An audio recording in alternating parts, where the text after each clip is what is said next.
Hello everyone, my name is Sweety Bhattalia and welcome to SB Academy classes। तो आज के इस video lecture में हम लोग डिस्कस करेंगे छोटी छोटी बट इम्पॉर्टेंट बातों के बारे में। सबसे पहले हम लोग डिस्कस करेंगे मैग्नेटिक मोमेंट का फॉर्मूला क्या होता है और अगर हमें क्वेश्चन में मैग्नेटिक मोमेंट निकालना हो तो हम कैसे निकाल सकते हैं, या फिर अगर हमें क्वेश्चन दे रखा है उसका मैग्नेटिक मोमेंट दे रखा है और हमसे पूछा है कि उसकी हाइब्रिडाइजेशन बताइए या फिर अनपेयर्ड इलेक्ट्रॉन बताइए तो हम उसको कैसे बता सकते हैं। ठीक है, मतलब क्वेश्चन घुमा के कैसे भी पूछा जा सकता है। उसके बाद हम लोग डिस्कस करेंगे वीबीटी की लिमिटेशंस के बारे में और कॉपर का एक एक्सेप्शनल केस रह गया था उसके बारे में भी आज हम लोग इस वीडियो लेक्चर में डिस्कस करेंगे। तो चलिए स्टार्ट करते हैं। सबसे पहला क्वेश्चन जो है वो मैंने लिया है एग्जाम्पल के लिए, एनसीईआरटी है, इम्पोर्टेंट है, आपको बोर्ड में मिल सकता है। ठीक है, इसीलिए मैंने यहाँ पे डायरेक्ट एनसीईआरटी क्वेश्चन उठाया है। तो देखिए क्या होता है कि जब भी हम कोऑर्डिनेशन कंपाउंड्स के बारे में पढ़ते हैं तो हम उनका मैग्नेटिक मोमेंट निकालते हैं। मैग्नेटिक मोमेंट जो है उसको निकालने का फॉर्मूला होता है mu is equal to under root N into में एन प्लस टू। क्या होता है? Mu is equal to under root में एन इंटू में एन प्लस टू। एन जो है यहाँ पे नंबर ऑफ अनपेयर्ड इलेक्ट्रॉन्स बताता है। क्या बताता है? नंबर ऑफ अनपेयर्ड इलेक्ट्रॉन्स, कि कितने अनपेयर्ड इलेक्ट्रॉन्स हैं वो एन की वैल्यू रहेगी। ठीक है, अगर आपको कॉम्प्लेक्स दिया है और कॉम्प्लेक्स देकर आपसे कहा है कि मतलब मैग्नेटिक मोमेंट निकालो तो उससे आसान सवाल तो हो नहीं सकता। वो भी आता है, ठीक है, बोर्ड में उस टाइप का भी क्वेश्चन आता है और ये भी आ सकता है। तो हम पहले इसको डिस्कस करते हैं, फिर हम लोग एक मैग्नेटिक मोमेंट निकालने वाला भी क्वेश्चन देख लेंगे। वो तो ईजी होता है तो उसमें मेरे ख्याल से आपको ज्यादा दिक्कत नहीं आएगी। ठीक है, तो क्वेश्चन है कि स्पिन ओनली मैग्नेटिक मोमेंट किसी कॉम्प्लेक्स का दे रखा है, कहा है कि इसकी वैल्यू इतनी है। मैग्नेटिक मोमेंट की वैल्यू बता दी, म्यू की ही वैल्यू आपको बता दी कि कितनी है, 5.9 बोहर मैग्नेटोन। बीएम का मतलब होता है बोहर मैग्नेटोन। ठीक है, predict the geometry of the complex ion. तो आपसे कहा है कि इसके मैग्नेटिक मोमेंट की वैल्यू हम आपको बता रहे हैं, आप हमें ज्योमेट्री बताइए। तो हम लोग क्या करेंगे, देखो सबसे पहले कॉम्प्लेक्स को देखा करो ध्यान से, केयरफुली। ठीक है, अगर आप कॉम्प्लेक्स को ध्यान से देखते हैं तो आपको ये पता चलेगा कि यहाँ पर लिगेंड्स कितने हैं। कोऑर्डिनेशन नंबर जो है वो क्या है, 4। और अगर कोऑर्डिनेशन नंबर 4 होता है तो इसका मतलब 2 ही ज्योमेट्री यहाँ से निकल के आएगी। कोऑर्डिनेशन नंबर अगर 4 है तो 2 ही ज्योमेट्री निकल के आ सकती है। कौन कौन सी ज्योमेट्री निकल के आ सकती है? या तो sp3 हाइब्रिडाइजेशन हो सकती है या फिर dsp2 हाइब्रिडाइजेशन हो सकती है ना। डायरेक्ट आप इस वीडियो को अगर देख रहे हैं तो पिछले की वीडियोस आप देख कर आइए जहां पे मैंने वीबीटी में हाइब्रिडाइजेशन कराई हुई है। ठीक है, अगर आप लोगों ने देखा है वो वीडियोस तो ही आपको ये मतलब क्वेश्चन या ये लेक्चर समझ में आएगा। क्लियर है? ठीक है, तो चलिए, अगर कोऑर्डिनेशन नंबर 4 है तो 4 का मतलब क्या है कि हाइब्रिडाइजेशन 2 ही हो सकती है, या तो sp3 या फिर dsp2। अब आगे बढ़ते हैं, कॉम्प्लेक्स में मेटल का ऑक्सीडेशन स्टेट निकालेंगे। ठीक है, तो हमने कॉम्प्लेक्स लिखा Mn Br4 2-। मैग्नीज का ऑक्सीडेशन स्टेट निकालेंगे, इसको X माना। ठीक है, हैलोजन कितने हैं, 4। हैलोजन पे चाहे फ्लोरीन है, ब्रोमीन है, क्लोरीन है, आयोडीन है, सब पे चार्ज कैसा होता है, -1। ठीक है, तो यहाँ पे हमने -1 से मल्टीप्लाई किया, बाहर कितना है, ओवरऑल -2। -1 से मल्टीप्लाई किया, -4 आया। ये -4 वहां पे जाके प्लस का हो जाएगा और आपकी जो x की वैल्यू है वो कितनी आ गई, +2। ऑक्सीडेशन स्टेट यहाँ पर क्या है, यहाँ पर है 2 मैग्नीज का। क्लियर है इतनी बात? ठीक है, अब देखिए मैग्नीज का एटॉमिक नंबर होता है 25। कॉन्फ़िगरेशन क्या होती है, आर्गन 3d5 4s2। और इस कॉम्प्लेक्स के अंदर अगर हम बात करें तो मैग्नीज का ऑक्सीडेशन स्टेट क्या है, +2। तो +2 का क्या मतलब है, +2 का ये मतलब है कि उसने 2 इलेक्ट्रॉन लूज कर रखे हैं। ठीक है, 2 इलेक्ट्रॉन लूज कर रखे हैं तो क्या बनेगा 3d5 4s0, s में से 2 इलेक्ट्रॉन निकल गए, s में 0 हो गए।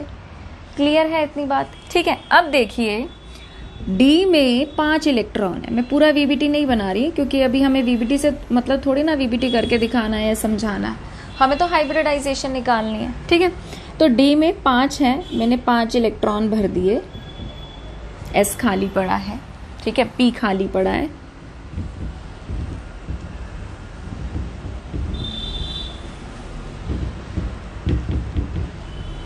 ओके, अब ध्यान से देखिए बेटा, इसके साथ लीगेंड कैसा है? लीगेंड क्या है? ब्रोमीन। और मैंने आपको बताया था जितने भी हैलोजेंस होते हैं, जितने भी हैलोजेंस होते हैं वो सारे के सारे क्या होते हैं? Weak ligands. और वीक लीगेंड्स पेयरिंग नहीं कराते। तो यहाँ पे वीक लीगेंड की वजह से अनपेयर्ड इलेक्ट्रॉन में पेयरिंग नहीं होगी। अगर पेयरिंग नहीं होगी तो जो 4 ब्रोमीन हैं वो आगे वाले ऑर्बिटल्स में आएंगे इलेक्ट्रॉन देने के लिए, और क्योंकि S और P की एनर्जी जो है वो अलग अलग होगी, ऑब्वियस सी बात है। तो इलेक्ट्रॉन एक्सेप्ट करने से पहले मेटल जिन ऑर्बिटल्स को इन्वॉल्व करेगा हाइब्रिडाइजेशन में वो कौन से होंगे? एक S का और 3 P के। 4 है ना लीगेंड्स, तो ऑर्बिटल्स भी कितने चाहिए? 4। तो हाइब्रिडाइजेशन क्या होगी? sp3। क्या होगी? sp3। ठीक है, तो आपको बोला है कि ज्योमेट्री निकालनी है। आपको क्या बोला है? ज्योमेट्री निकालनी है। ठीक है, हाइब्रिडाइजेशन sp3 है तो ज्योमेट्री कैसी होगी? टेट्राहेड्रल, है ना। तो सेंटर में रख देना मैग्नीज को, Mn को इधर लगा दीजिए ब्रोमीन,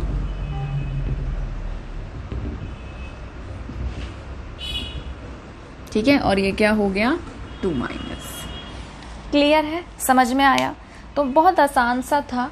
आपको बस क्या याद रखना है? आपको ये फॉर्मूला याद रखना है, और इसको तो जरूर याद रखो आप लोग। पता है ये यहाँ से आपको 2 मार्क्स में या 1 मार्क्स में, ज्यादा चांसेस 2 मार्क्स के होते हैं, क्वेश्चन मिलेगा ही मिलेगा। मतलब मिलने के चांसेस काफी ज्यादा होते हैं क्योंकि आसान सा है ना। तो इन चैप्टर्स से आसान से क्वेश्चंस आते हैं। तो आपको पता होना चाहिए, इस फॉर्मूले को याद रखना, √n इंटू में n+2। ठीक है, अब एक चीज का और ध्यान रखो, इसी में ही मैं आपको मैग्नेटिक मोमेंट भी निकालना बता देती हूँ कि आप प्रूव कैसे करोगे कि हाँ जो आपने sp3 हाइब्रिडाइजेशन बताई है वो सही आई है। अब इसका प्रूफ वाला पार्ट देखते हैं कि भाई हमने मैम इस फॉर्मूले को तो कहीं पे यूज ही नहीं किया इस क्वेश्चन में, तो हम जस्टिफिकेशन के लिए या प्रूफ के लिए इसको यूज कर सकते हैं। हम ये कहेंगे कि ये हमारा कॉम्प्लेक्स था, भूल जाओ कि तुम्हें मैग्नेटिक मोमेंट की वैल्यू दी हुई है, भूल जाओ। ठीक है, अब देखो ये आपको कॉम्प्लेक्स दिया हुआ है, हम सीधा चले। हमने इस कॉम्प्लेक्स में मैग्नीज का ऑक्सीडेशन स्टेट निकाल लिया। मैग्नीज का ऑक्सीडेशन स्टेट आया +2, तो +2 आया। हमने कहा कि भाई +2 से ये आया और हमारी कॉन्फ़िगरेशन ये हो गई। मैग्नीज का एटॉमिक नंबर 25 होता है, कॉन्फ़िगरेशन ये होती है। ऑक्सीडेशन +2 आया तो उस हिसाब से इलेक्ट्रॉनिक कॉन्फ़िगरेशन क्या हो गई? Argon 3d5 4s0। इतनी बात क्लियर है? ठीक है, उसके बाद हमने कहा कि ब्रोमीन वीक लिगेंड होता है, पेयरिंग नहीं कराएगा, तो हाइब्रिडाइजेशन हो जाएगी sp3। हमें तो इस क्वेश्चन में हाइब्रिडाइजेशन बतानी थी तो हम बता के साइड हो गए। उसके बाद अब प्रूफ देखो क्या है। हमने कहा कि ठीक है, अगर sp3 हाइब्रिडाइजेशन हो रही है इसका मतलब ये है कि अनपेयर्ड इलेक्ट्रॉन 5 है। अनपेयर्ड इलेक्ट्रॉन को 5 पुट करते हैं, 5, यहाँ पे भी 5 पुट करेंगे, प्लस में 2, तो क्या हो जाएगा बेटा? ये 5 + 2 कितना हो गया? 7। अंडर रूट कितना आ गया? 35। ठीक है, अगर आपको पता हो √36 क्या होता है? 6 होता है ना। √35 क्या होगा? सीधा पता चल रहा है कि 5.9 में कुछ आंसर आएगा। तो यानी कि इस बात से हमने क्या किया? इस बात से हमने प्रूफ दिया इस बात का कि हाँ हमने जो हाइब्रिडाइजेशन बताई है वो सही बताई है। क्या है? sp3।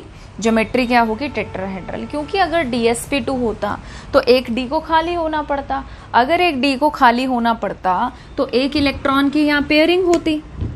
अगर यहाँ एक इलेक्ट्रॉन की पेयरिंग होती, अनपेयर्ड इलेक्ट्रॉन कितने हो जाते? 3, और 3 अगर आप यहाँ पे पुट करोगे तो आपकी वैल्यू 5.9 आएगी ही नहीं। समझ में आया? तो इस बात से हमें क्या मिला, इस बात से हमें प्रूफ मिला कि हाँ, हमने जो हाइब्रिडाइजेशन बताई है वो सही बताई है, क्योंकि sp3 होगा तभी यहाँ पे अनपेयर्ड इलेक्ट्रॉन 5 होंगे। 5 को आप यहाँ पर पुट करोगे तो आपका √35 आएगा, जो कि आपका 5.9 वैल्यू के बराबर माना जाएगा। क्लियर है? ठीक है, इसको नोट डाउन कर लीजिए। अच्छा, आगे बढ़ने से पहले एक छोटा सा ब्रेक लेंगे, एक क्वेश्चन डिस्कस करेंगे। ये मुझसे कमेंट सेक्शन में एक बच्चे ने डाउट पूछा था, तो सबसे पहले तो मैं उस बच्चे को थैंक यू कहना चाहती हूँ। मुझे बहुत अच्छा लगा कि आपने डाउट पूछा, क्योंकि मोस्टली मेरे साथ क्या होता है कि मैं कोई चैप्टर पढ़ा रही होती हूँ, उस चैप्टर से रिलेटेड कोई डाउट या कोई कमेंट नहीं आएगा। एज अ डाउट कोई कमेंट नहीं आता है। सारे क्या आते हैं कि मैम इस चैप्टर पे वीडियो बना दीजिए, इस चैप्टर पे वीडियो बना दीजिए, उस पे बना दीजिए। मुझे उससे भी कोई प्रॉब्लम नहीं है। ऑब्वियस सी बात है कि एक चीज़ ख़त्म हो गई तो डेफिनेटली दूसरी चीज़ जो है, दूसरी वीडियो किसी ना किसी टॉपिक पे तो बनेगी। बट मुझे बहुत अच्छा लगा कि मैं किसी चैप्टर को पढ़ा रही हूँ और उस चैप्टर से रिलेटेड किसी बच्चे ने डाउट पूछा, और ये क्वेश्चन भी बहुत अच्छा है। ऐसा नहीं है कि डाउट पूछने का भी एक तरीका होता है। तो मतलब मुझे अच्छा लगा, क्योंकि मैं जब इस क्वेश्चन को डिस्कस करूंगी तो मुझे ऐसा लगता है कि और भी जो बच्चे वीडियोस देख रहे होंगे उनको भी एक नई बात पता चलेगी। तो मैं एक्चुअल में इस क्वेश्चन से भी बहुत खुश हुई कि किसी ने मुझसे इस तरीके का क्वेश्चन पूछा, और मैं इससे भी बहुत ज़्यादा खुश हुई कि मैं किसी चैप्टर को पढ़ा रही हूँ तो बच्चे ने उससे रिलेटेड डाउट पूछा। तो मुझे भी पर्सनली फील हुआ कि हाँ, चलो कोई तो है कि भाई मैं जिस चैप्टर को पढ़ा रही हूँ तो वो बच्चा मेरे साथ साथ पढ़ रहा है या कर रहा है। तो I am really very very happy. Thank you so much. ठीक है, तो चलिए सब अब जो है इस क्वेश्चन को हम लोग डिस्कस करते हैं। सबसे पहले ये जो क्वेश्चन है ये आपके सीबीएसई के सिलेबस में नहीं है। यहाँ पे आ जाते हैं ब्रिजिंग लिगेंड्स। ठीक है, ये ब्रिजिंग लिगेंड का क्वेश्चन है। हाँ, एंट्रेंस वगैरह में आपको ये मिल सकता है। एंट्रेंस के पॉइंट ऑफ व्यू से इस तरीके के क्वेश्चंस आ सकते हैं। ठीक है, तो यहाँ पे देखिए क्या है, यहाँ पे हमने लिखा है म्यू। म्यू जो होता है ये सिंबल हम लोग लगाते हैं ब्रिजिंग लिगेंड के लिए। ब्रिजिंग लिगेंड हम उन लिगेंड्स को कहते हैं जो ब्रिज का काम करते हैं, पुल का काम करते हैं और दो मेटल्स को जोड़ते हैं। अब यहाँ पर 2 बार म्यू है, तो 2 बार म्यू का मतलब ये है कि हमारे पास यहाँ पे 2 ब्रिजिंग लिगेंड हैं, मतलब 2 लिगेंड ऐसे हैं जो मेटल को जोड़ रहे हैं। अगर आप मेटल को देखो तो मेटल भी यहाँ पे बेटा क्या लिखा है, डाई कोबाल्ट, मतलब कि आपके पास 2 मेटल हैं। ठीक है, तो डाई कोबाल्ट मतलब कि कोबाल्ट है 2 बार, और उसको कोई जोड़ने का काम कर रहा है, और वो काम कर रहे हैं ब्रिजिंग लिगेंड। तो ब्रिजिंग लिगेंड क्या है, म्यू अमीनो। अच्छा, एक चीज का ध्यान, इस क्वेश्चन में थोड़ा सा मिसप्रिंट था, और उसके लिए भी मैं कहूंगी वो मिसप्रिंट शायद इसलिए होगा क्योंकि आप यूट्यूब पे जैसे कमेंट कर रहे थे तो बहुत सारे सिंबल्स हम लोगों को शायद नहीं मिलते हैं, तो आपको या तो बुक में मिसप्रिंट होगा, आई डोंट नो क्या रीजन था। अच्छा, एक तो बेटा इसमें ना करेक्शन ये करनी पड़ेगी आपको, ये अमीनो नहीं है, ये अमीडो होता है। ये क्या होगा, ये अमीडो होगा। क्यों होगा अमीडो, देखो ये अमीन होता है, और आपको पता है कि जो नाइट्रोजन है वो नॉर्मली 3 बॉन्ड बनाता है और मैक्सिमम 4 बनाता है, 4 से ज़्यादा तो बना नहीं सकता। अब अगर मैं यहाँ पे NH2 लगा रही हूँ और यहाँ पे मेंशन कर रखा है कि वो ब्रिजिंग लिगेंड है, तो ब्रिजिंग लिगेंड का मतलब क्या है कि वो एक यहाँ से जुड़ा हुआ है, एक यहाँ से जुड़ा हुआ है। ठीक है, तो इसको हम बोलते हैं अमीडो। कोऑर्डिनेशन में हम इसको क्या कहते हैं, अमीडो कहते हैं, अमीनो नहीं कहते। ठीक है, इसको ठीक कर लेना। और यहाँ पे हाइफन नहीं आएगा बेटा, ये बिल्कुल कॉन्टिन्यूएशन में चल रहा है, मतलब स्पेस नहीं आएगा। इसको थोड़ा सा बड़ा लिख देते हैं, ऑक्टा ऐसे। ठीक है, तो इसको ठीक कर लेना। तो कोबाल्ट थे 2, हमने लिखे 2 कोबाल्ट। ठीक है, म्यू क्या है, ब्रिजिंग लिगेंड, तो मैंने लिख दिया NH2। उसके बाद म्यू क्या है, हाइड्रोक्सो, तो यानी कि एक आपका जुड़ा हुआ है बेटा OH। OH को हम क्या कहते हैं, हाइड्रोक्सो। ठीक है, फिर उसके बाद है ऑक्टा अमीन। ऑक्टा मतलब 8, अमीन मतलब बेटा NH3। अब को ऐसा तो होगा नहीं कि 2 कोबाल्ट यहाँ पर हैं, 2 कोबाल्ट यहाँ पर, मतलब कोबाल्ट 2 बॉन्ड बना रहा है, 2 है भी यहाँ पे, और एक कोबाल्ट 2 बॉन्ड बना रहा है, तो तुम एक में ही 8 लगा दोगे। तो क्या होगा, 4 अमीन यहाँ पर आएंगे, 4 NH3 यहाँ पर आएंगे। ठीक है, और 4 NH3 यहाँ पर आएंगे। ठीक है, फिर उसके बाद आपको बता रखा है कि जो कोबाल्ट है उसका ऑक्सीडेशन स्टेट 2 है। क्या कर रखा है, ऑक्सीडेशन स्टेट आपको बता रखा है कि 2 है। तो इस ऑक्सीडेशन स्टेट से मैं क्या करूंगी, बाहर का ओवरऑल चार्ज निकाल लूंगी। उससे क्या करूंगी, ओवरऑल चार्ज निकाल लूंगी। नॉर्मली क्या होता है, बाहर का चार्ज दिया होता है, हम मेटल का निकालते हैं। इस वाले सवाल में हमें मेटल का दिया हुआ है, हम बाहर का चार्ज निकालेंगे। ठीक है, तो देखो क्या होगा, अमीन का जो चार्ज है, अमीन तो न्यूट्रल लिगेंड होता है 0। आप चाहो तो 4 इंटू में 0 लिख लो या सीधा इसको 0 डिक्लेयर कर दो। मैं लिख देती हूँ। यहाँ पे कोबाल्ट का कितना है, +2। ठीक है, इस पे कितना होता है, NH2 -1 होता है, OH पे भी -1 होता है।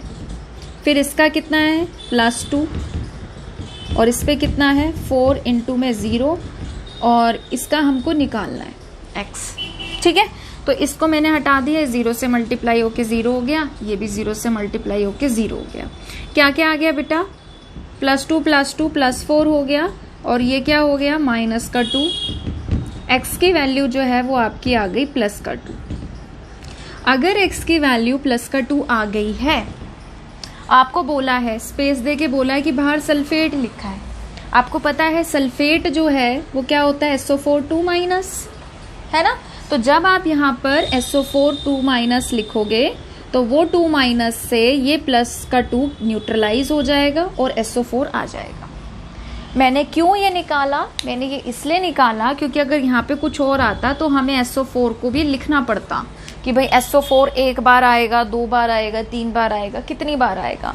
तो यहाँ पे +2 था, इस पे -2 होता है, तो इससे ये पता चल गया कि सल्फेट बाहर एक ही बार आएगा। ठीक है, इस क्वेश्चन से मैं इतना ज़्यादा खुश हुई हूँ कि मुझे ऐसा लगता है कि कोऑर्डिनेशन जब मैं 12th लेवल का ख़त्म करूँगी ना, जब कोऑर्डिनेशन कंपाउंड चैप्टर ख़त्म हो जाएगा, तो मैं एक सेपरेट वीडियो बनाऊंगी किस पे, ब्रिजिंग लिगेंड्स पे।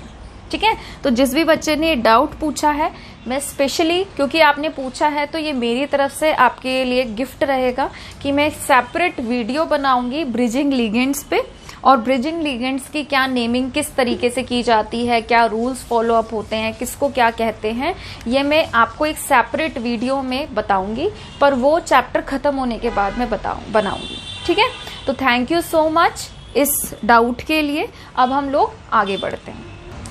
चलिए, इस एग्जाम्पल से हम लोगों की वैलेंस बॉन्ड थ्योरी की लिमिटेशन स्टार्ट हो गई है। ठीक है, तो इस एग्जाम्पल को आप VBT की लिमिटेशन में इंक्लूड करके चलिए और मार्क कर लीजिए, this is the exceptional case, this is the exceptional case of VBT। और ये आपके बोर्ड में काफ़ी ज़्यादा पूछा जाता है। CBSE में इतना नहीं होता है, ऐसा नहीं कह रही कि CBSE में पूछा नहीं जाता है, पूछा जा सकता है CBSE में भी, बट CBSE से ज़्यादा हरियाणा बोर्ड में ये बहुत ज़्यादा पूछा जाता है। ठीक है, तो हरियाणा बोर्ड के जो बच्चे हैं वो स्पेशली इस पर फोकस करना, क्योंकि मैंने देखा है हरियाणा बोर्ड में बहुत ज़्यादा इस क्वेश्चन को पूछा जाता है as compare to CBSE। CBSE में भी पूछा जाता है बट हरियाणा में ज़्यादा पूछा जाता है। ठीक है, तो थोड़ा सा आप लोग ध्यान देना, सभी बोर्ड के बच्चे ध्यान देना। चलिए, अब हम लोग इसको डिस्कस करते हैं। सबसे पहले मैं आपको रिकमेंड करूंगी कि आप लोग वीडियो को पॉज करिए, या मैं यहाँ पे बनाती जा रही हूँ, पर आप खुद से सॉल्व करिए और देखिए आप क्या कर रहे हैं और मैं क्या कर रही हूँ। ठीक है, चलिए, सबसे पहले इस कॉम्प्लेक्स में कॉपर का ऑक्सीडेशन स्टेट निकालेंगे।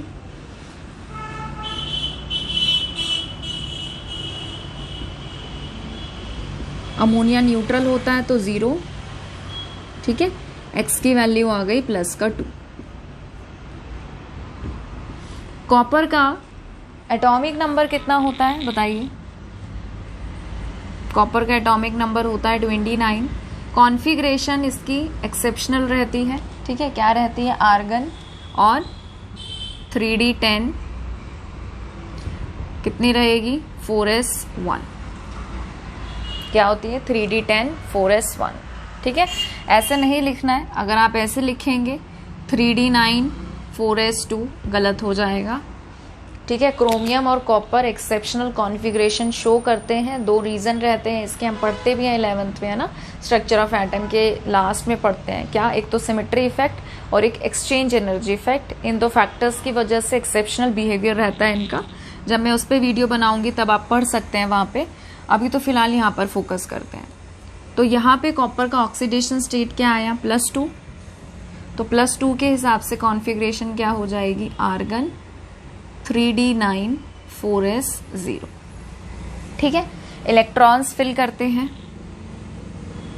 कॉपर एटम, ग्राउंड स्टेट,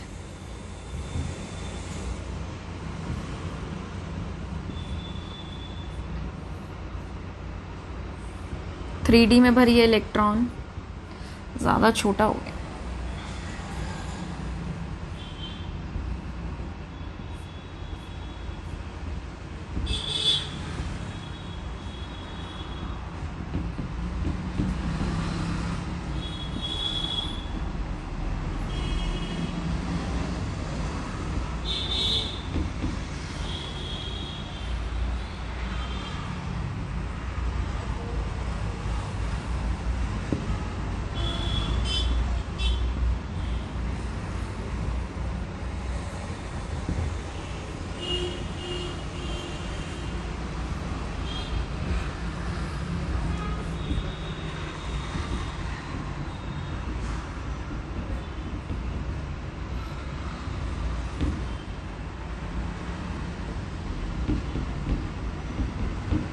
ठीक है। चलिए अब इधर देखिए, इधर फोकस करिए। एटम के हिसाब से डी में कितने थे, 10 इलेक्ट्रॉन।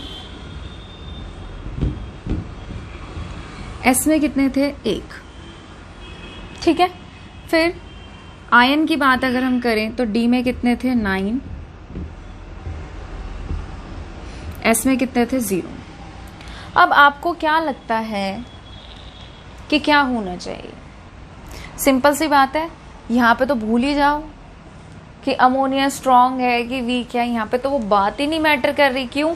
अगर वो स्ट्रांग होता भी, ठीक है, पेयरिंग कहाँ कराता? सिंपल सी बात है। वीक होता तब भी पड़ा ही रहता। तो चाहे इधर तो स्ट्रांग और वीक लिगेंड वाला कॉन्सेप्ट ही नहीं मैटर कर रहा। तो सिंपल सी बात है, हमें क्या लगेगा, हमें ये लगेगा कि इसकी जो हाइब्रिडाइजेशन है वो क्या होगी, sp3। बट यही वजह है कि sp3 नहीं होती और ये एक्सेप्शनल केस होता है।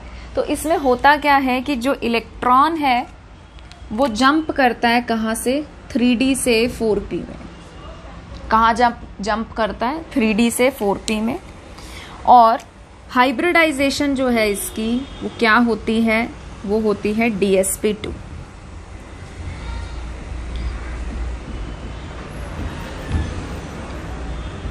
पहली बार सुन रहे हो इसलिए बहुत अजीब लग रहा होगा, दिमाग में बहुत सवाल आ रहे होंगे, ऐसा क्यों हुआ, हमें कैसे पता चलेगा कब जंप कराना है कब नहीं। तो कोई टेंशन वाली बात नहीं है। ठीक है।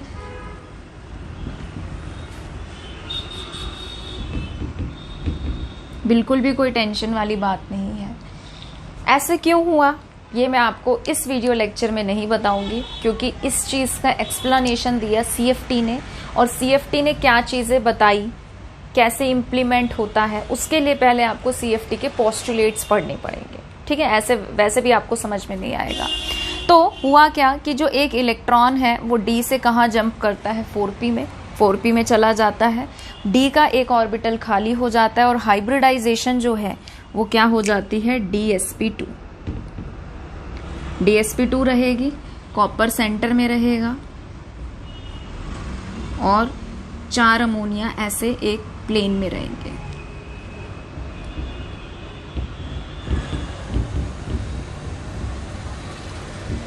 ठीक है। This is the square planar geometry. Square planar geometry है। हाइब्रिडाइजेशन dsp2 है। मैग्नेटिक बिहेवियर अगर पूछे तो कैसा है, पैरामैग्नेटिक, क्योंकि सिंगल इलेक्ट्रॉन है। ठीक है। उसके बाद आप दिखाई दो अगले वाले स्टेप में कि 4 अमोनिया आएंगे और इस तरीके से आप बना लेना, मैंने इसी में ही दिखा दिया। ठीक है। आप इसको अच्छे से पूरा बनाना। और 4 अमोनिया आके इसको हाइब्रिडाइजेशन के बाद इलेक्ट्रॉन पेयर डोनेट करेंगे और कॉम्प्लेक्स फॉर्म करेंगे। ठीक है, तो जब वीबीटी से पूछा गया कि ऐसा क्यों हो रहा है, होना तो चाहिए था हमारी एक्सपेक्टेशन के अकॉर्डिंग, या हम जैसा अज्यूम कर रहे हैं, इमेजिन कर रहे हैं, या जैसा अब तक हम सीखते आ रहे हैं उसके अकॉर्डिंग तो sp3 हाइब्रिडाइजेशन होनी चाहिए। बट यहाँ पे तो एक नया ही कॉन्सेप्ट निकल के आ रहा है कि sp3 तो है ही नहीं, यहाँ पे तो dsp2 हाइब्रिडाइजेशन होती है। तो आप बताओ, आप मतलब कि वीबीटी से पूछा गया कि आप बताइए ऐसा क्यों हो रहा है, और वीबीटी के पास इस चीज का एक्सप्लेनेशन नहीं था। जब भी कोई थ्योरी आती है, अब ऑब्वियस सी बात है, देखो अगर मैं साइंटिस्ट हूँ और मैं कोई थ्योरी रख रही हूँ तो उस थ्योरी से रिलेटेड मुझसे क्वेश्चंस पूछे जाएंगे। अगर मैं उस क्वेश्चन का आंसर दे सकती हूँ, उसको डिफेंड कर सकती हूँ, डेफिनेटली अगर मेरे पास कोई वैलिड रीजन है तो वो थ्योरी चलती रहेगी। बट अगर ऐसा हो कि भाई मैं अपनी थ्योरी में जो बातें बता रही हूँ मैं उसी को ढंग से एक्सप्लेन नहीं कर पा रही और आगे से फिर थर्ड पर्सन आके कह रहा है कि हम बताएंगे एक्सप्लेनेशन, और एक्सप्लेनेशन देते टाइम जब वो मेरी थ्योरी में ही खामियां निकालें, गलतियां निकालें, या बोले ऐसा नहीं ऐसा होता है, ऐसा नहीं ऐसा होता है, तो क्या हो जाता है कि मेरी थ्योरी फेल हो जाएगी और जो नई थ्योरी आई है वो मेरी थ्योरी की जगह ले लेगी। सेम यही चीज हुई वीबीटी और सीएफटी के साथ। वैलेंस बॉन्ड थ्योरी के अंदर बहुत सारी, आप ये कह सकते हो, ड्रॉबैक्स थे, ठीक है, कमियां थी, वो अपने आंसर्स को डिफेंड नहीं कर पा रही थी। फिर उसके बाद आई क्रिस्टल फील्ड थ्योरी, और क्रिस्टल फील्ड थ्योरी ने कहा कि हम एक्सप्लेनेशन देंगे, हम बताएंगे कि ऐसा क्यों हो रहा है, या ऐसा किस लिए नहीं हुआ, ऐसा किस लिए हुआ। समझ में आया? तो इसलिए वैलेंस बॉन्ड थ्योरी जो थी वो फेल हो गई। और भी कुछ कुछ फैक्टर्स हैं कि वैलेंस बॉन्ड थ्योरी क्या क्या बताने में फेल हो गई, वो मैं आपको लिख के एक बार बता देती हूँ। बट ऐसा हुआ और क्यों हुआ, जब वीबीटी से पूछा गया तो वीबीटी नहीं बता पाई, वो आंसर देने में कैपेबल नहीं थी, सक्षम नहीं थी। ठीक है, तो इसीलिए ये वाला एग्जाम्पल वीबीटी के एक्सेप्शनल केसेस बोल लो या फिर ड्रॉबैक्स बोल लो, उसमें गिना जाता है और काफ़ी ज़्यादा इम्पॉर्टेंट है, एग्ज़ाम में आता है, स्पेशली इन हरियाणा बोर्ड। तो आप प्लीज़ इसको ध्यान रखिए, वेरी वेरी इंपॉर्टेंट, मार्क कर लीजिए। ठीक है, इसको नोट डाउन कर लो, फिर हम लोग और लिमिटेशंस डिस्कस करते हैं। चलिए अब हेडिंग डाल लीजिए, limitations of valence bond theory, कि वैलेंस बॉन्ड थ्योरी की क्या क्या कमियां थी। तो सबसे पहला पॉइंट देखिए, It cannot explain why some complexes are inner orbital and while others are outer orbital complexes। ठीक है, आपको याद है मैंने आपको इनर और आउटर कॉम्प्लेक्सेस पढ़ाए थे। इनर कॉम्प्लेक्स की जब हम बात करते थे, इनर ऑर्बिटल कॉम्प्लेक्स की, तो हाइब्रिडाइजेशन क्या होती थी, D2sp3, 3D इन्वॉल्व होता था। और जब आउटर ऑर्बिटल कॉम्प्लेक्स की बात करते थे तो क्या होता था, हाइब्रिडाइजेशन sp3d2।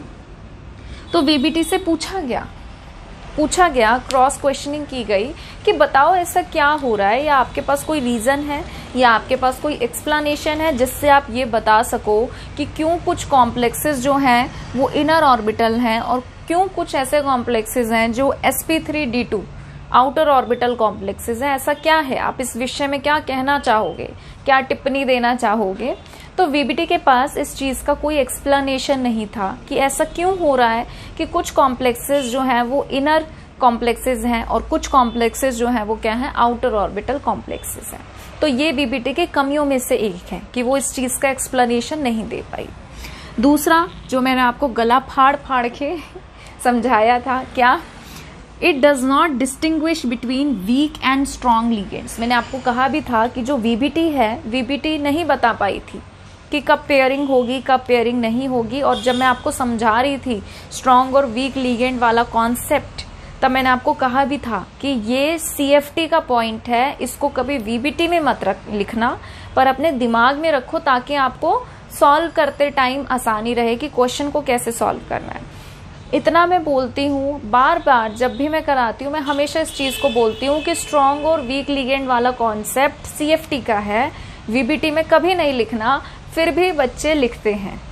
अभी कल परसों ही मैंने कोऑर्डिनेशन का टेस्ट लिया था और मैं टेस्ट चेक कर रही थी, जिसमें से मैंने 3 पेपर चेक करे, 2 में से 2 बच्चों ने लिख रखा था वीबीटी में कि ये स्ट्रॉन्ग लिगेंड है, यहाँ पेयरिंग होगी, ये वीक लिगेंड है, यहाँ पेयरिंग नहीं होगी।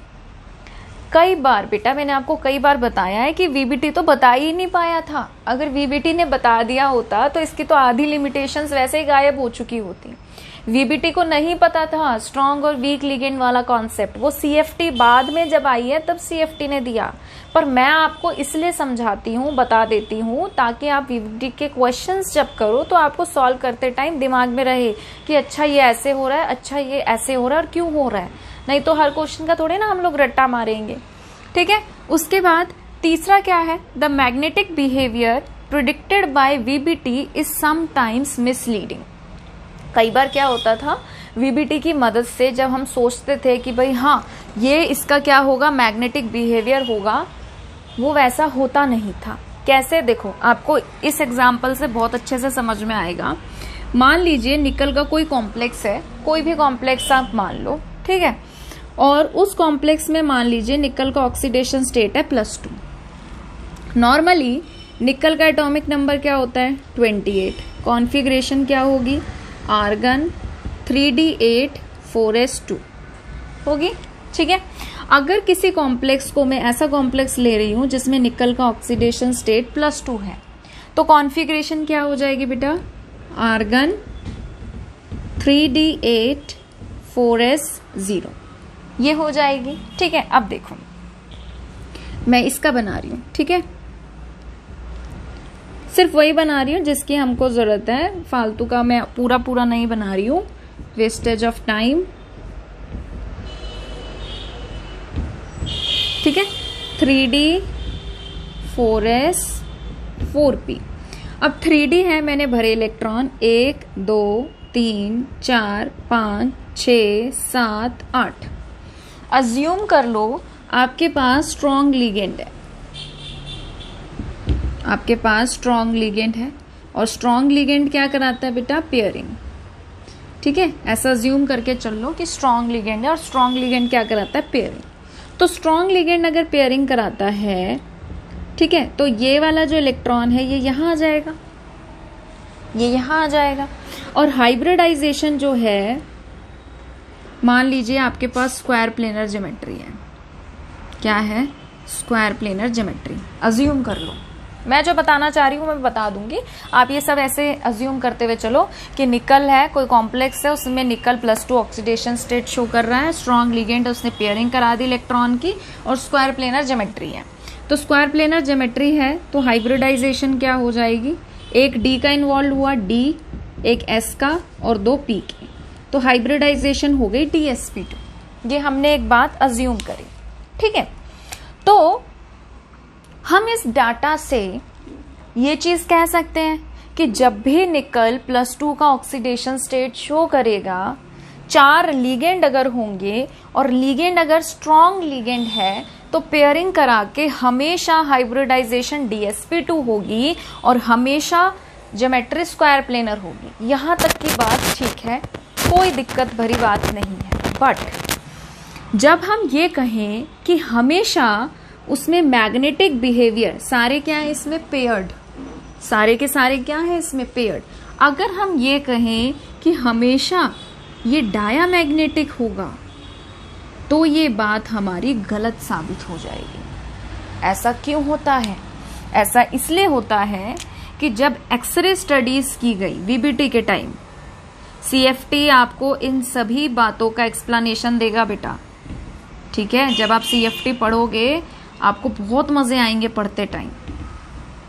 ठीक है, तो अब देखो क्या होता है कि जब एक्सरे स्टडीज की गई तो ये पाया गया, इन सारी बातों के बावजूद, इन सारी बातों के बावजूद निकल का जरूरी नहीं है कि मैग्नेटिक बिहेवियर डायामैग्नेटिक हो, हमेशा वो पैरामैग्नेटिक भी पाया जाता है। वो क्या होता है, पैरामैग्नेटिक भी पाया जाता है। मतलब हम ये नहीं कह सकते कि ये पत्थर की लकीर हो गई है कि निकल अगर 4 किसी लीगेंड के साथ जुड़ा हुआ है और वो लीगेंड अगर स्ट्रॉन्ग लीगेंड है, पेयरिंग करा रहा है, स्क्वायर प्लेनर ज्योमेट्री बना रहा है, उसके बावजूद हम ये नहीं कह सकते कि वो हमेशा डायमैग्नेटिक होगा। देखो यहाँ पे भी हाइब्रिडाइजेशन DsP2 है, यहाँ पे भी हाइब्रिडाइजेशन DsP2 है, कुछ केसेस में ये डायामैग्नेटिक बिहेवियर शो करता है, कुछ केसेस में ये पैरामैग्नेटिक बिहेवियर भी शो करता है। समझ में आया? ठीक है, मैग्नेटिक बिहेवियर पढ़ रहे हैं बेटा, मैग्नेटिक बिहेवियर, और किसी चीज से लेना देना नहीं है, कहीं किसी और चीज में कंफ्यूज हो जाओ। मैग्नेटिक बिहेवियर की बात हो रही है कि सब कुछ एक जैसा होने के बावजूद निकल DsP2 हाइब्रिडाइजेशन में, तो एग्जाम्पल लिया है, ठीक है, कि DsP2 हाइब्रिडाइजेशन है दोनों केस में, फिर भी ऐसा हो सकता है कि कहीं पे वो डायामैग्नेटिक बिहेवियर शो करे, और ऐसा हो सकता है कि किसी केस में वो पैरामैग्नेटिक बिहेवियर शो करे। तो VBT से पूछा गया कि भैया बताओ क्या हो रहा है ये, व्हाट इज दिस, क्या चल रहा है ये, तो VBT इस चीज का भी एक्सप्लेनेशन नहीं दे पाई। तो ये इसकी VBT की लिमिटेशन में काउंट होने लगा, क्या कि the magnetic behaviour predicted by VBT is sometimes misleading, sometimes, कुछ कुछ केस में, ठीक है, हर जगह नहीं, कहीं हर जगह परेशान होते फिरो। कुछ कुछ केसेस में VBT का जो मैग्नेटिक बिहेवियर का प्रिडिक्शन था कि भाई ये डायामैग्नेटिक होगा, ये पैरामैग्नेटिक होगा, वो कई कई जगह क्या था, मिसलीडिंग था। ठीक है, फिर उसके बाद इस चीज का एक्सप्लेनेशन ने भी CFT ने दिया था, वो CFT में पढ़ेंगे। अभी हम लोग आगे की लिमिटेशंस पढ़ते हैं VBT की कि और क्या क्या इसकी कमियां थी। आगे बढ़ते हैं। नेक्स्ट लिमिटेशन VBT की क्या थी? It could not give any satisfactory explanation for the colour of the complexes. आपने पढ़ा भी होगा 11th में स्ट्रक्चर ऑफ एटम में, मैंने वीडियो भी बना रखा है एब्जॉर्प्शन और एमिशन स्पेक्ट्रा में, आप लोग देख लेना उसको। ठीक है, एब्जॉर्प्शन स्पेक्ट्रा जो है, जब कोऑर्डिनेशन कंपाउंड का लिया गया तो एब्जॉर्प्शन स्पेक्ट्रा को ये एक्सप्लेन करने में फेल हो गया। ठीक है, एब्जॉर्प्शन स्पेक्ट्रा अगर आप लोगों को नहीं पता है, मैं एक छोटा सा ओवरव्यू दे देती हूँ। क्या होता है कि जो भी हमारे सब्सटेंसेस होते हैं, कोई भी सब्सटेंस अगर हम ले रहे हैं, ठीक है, तो उसमें एनर्जी लेवल्स होते हैं। तो ये जो सबसे लोअर एनर्जी लेवल होता है इसको हम बोलते हैं ग्राउंड स्टेट, फिर उससे हायर एनर्जी लेवल्स बहुत होते चले जाते हैं, उसको हम बोलते हैं एक्साइटेड स्टेट। जैसे ये लेवल है तो फर्स्ट एक्साइटेड स्टेट, फिर second excited state, third excited state, ऐसे बहुत सारे एक्साइटेड स्टेट होते हैं। तो होता क्या है, मैं फर्स्ट की ही बात करूंगी, ठीक है, क्योंकि मैं ज्यादा डिटेल में नहीं जा रही, शॉर्ट में समझा रही हूँ। अगर आपको समझना हो एब्जॉर्प्शन स्पेक्ट्रा, आप 11th का स्ट्रक्चर ऑफ एटम वाला प्लेलिस्ट में जाइए और वहां पे आप लोग देख सकते हैं। तो होता क्या है कि जैसे जो भी हमारे पार्टिकल्स हैं, ये क्या करते हैं, एनर्जी को एब्जॉर्ब करते हैं, एनर्जी को एब्जॉर्ब करके एक्साइट होते हैं। एक्साइट होने के बाद जब ये वापस ग्राउंड स्टेट पे आते हैं तो ये एनर्जी एमिट करते हैं। ठीक है, और जो एनर्जी वो एमिट कर रहे हैं लाइट, उसको जब हम देखते हैं कलर बैंड में, ठीक है, तो उस कलर बैंड को हम लोग क्या कहते हैं, एब्जॉर्प्शन स्पेक्ट्रा कहते हैं। ये मैंने बहुत ही मतलब ऊपर से बताया है, वहां पे मैंने उस वीडियो में बहुत डिटेल में बताया, तो आप लोग वहां पे जाके इसको पढ़ लेना। तो होता क्या है कि जब कोऑर्डिनेशन कंपाउंड का, कॉम्प्लेक्सेस का एब्जॉर्प्शन स्पेक्ट्रा लिया गया तो VBT उसको बताने में फेल हो गया, एक्सप्लेन नहीं कर पाया। तो ये भी वैलेंस बॉन्ड थ्योरी की लिमिटेशंस में काउंट होता है। ठीक है, उसके बाद सेकंड क्या है, नेक्स्ट क्या है, in some cases the experimentally observed values of magnetic movement do not exactly coincide with the values calculated from VBT। आप खुद ही बताइए, VBT ये तो बता भी नहीं पा रहा था कि कहाँ पेयरिंग होगी, कहाँ इलेक्ट्रॉन जंप करेगा। आप कॉपर वाला निकल वाला केस ही देख लो। ठीक है, हम क्या सोच के बैठे थे और क्या हो गया। चलो कॉपर वाले में तो इधर भी रहता उधर भी रहता, सिंगल ही रहता, बट निकल वाले में देखो, निकल वाले में मैंने अभी बताया था ना कि एक जगह डायामैग्नेटिक आ रहा था और एक जगह पैरामैग्नेटिक आ रहा था।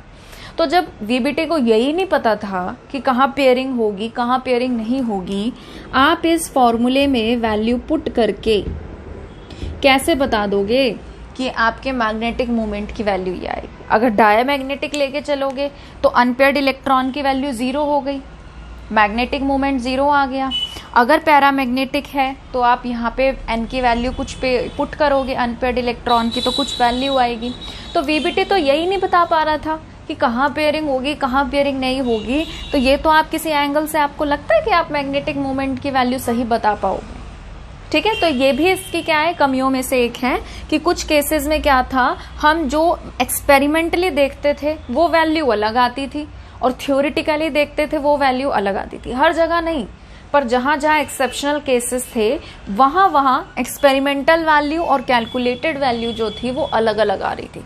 हम थियोरिटिकली चल रहे थे मान के कि ये आनी चाहिए, और एक्सपेरिमेंट करके देखते थे तो कुछ और आती थी।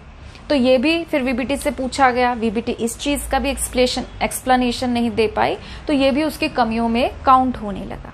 ठीक है, फिर उसके बाद है it does not give an exact explanation of thermodynamic और kinetic stability of coordination compounds. ठीक है, थर्मोडायनेमिक और काइनेटिक स्टेबिलिटी एक ऐसा टॉपिक है, अगर आप बीएससी और एमएससी करोगे आगे तो आपको सही मायने में इसका मतलब समझ में आएगा। और ये बहुत बड़ा टॉपिक है, वास्ट टॉपिक है, मतलब अगर मैं इस पे समझाने लगूँ तो एक अलग से वीडियो लेक्चर बन जाएगा, इतना बड़ा टॉपिक है।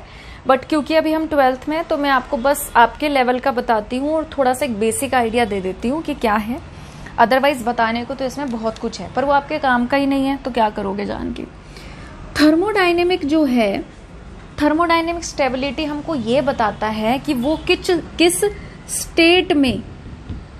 स्टेट में सबसे ज्यादा स्टेबल रहेगा, किस फॉर्म में, किस स्टेट में सबसे ज्यादा स्टेबल रहेगा, उससे डील करता है थर्मोडायनेमिक स्टेबिलिटी का कॉन्सेप्ट। काइनेटिक स्टेबिलिटी ये बताता है कि कोई भी रिएक्शन कितनी स्पीड से होगी, कितनी फास्ट होगी, कितनी स्लो होगी। ठीक है, स्पीड से डील करता है काइनेटिक स्टेबिलिटी। तो मैंने आपको बहुत ही आसान शब्दों में उसको कंसाइज करके बताया है कि थर्मोडायनेमिक स्टेट की स्टेबिलिटी पे डिपेंड करता है।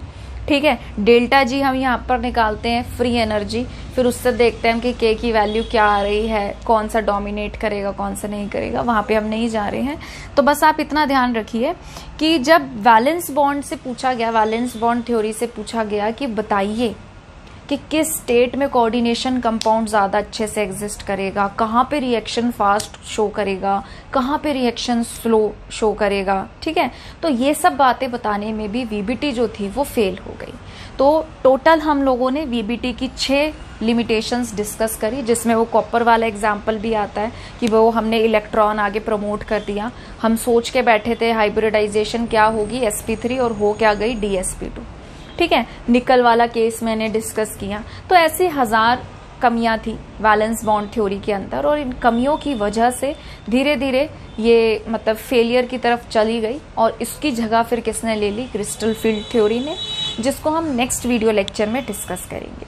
अगर आप लोगों को किसी भी तरीके का कोई डाउट है तो आप मुझे कमेंट सेक्शन में बता सकते हैं। अगर आप लोगों को ये वीडियो पसंद आया है तो प्लीज़ इसे लाइक करिए, शेयर करिए, चैनल को सब्सक्राइब करिए। जल्दी मिलेंगे एक नए वीडियो के साथ, अपना ध्यान रखिए। Thank you.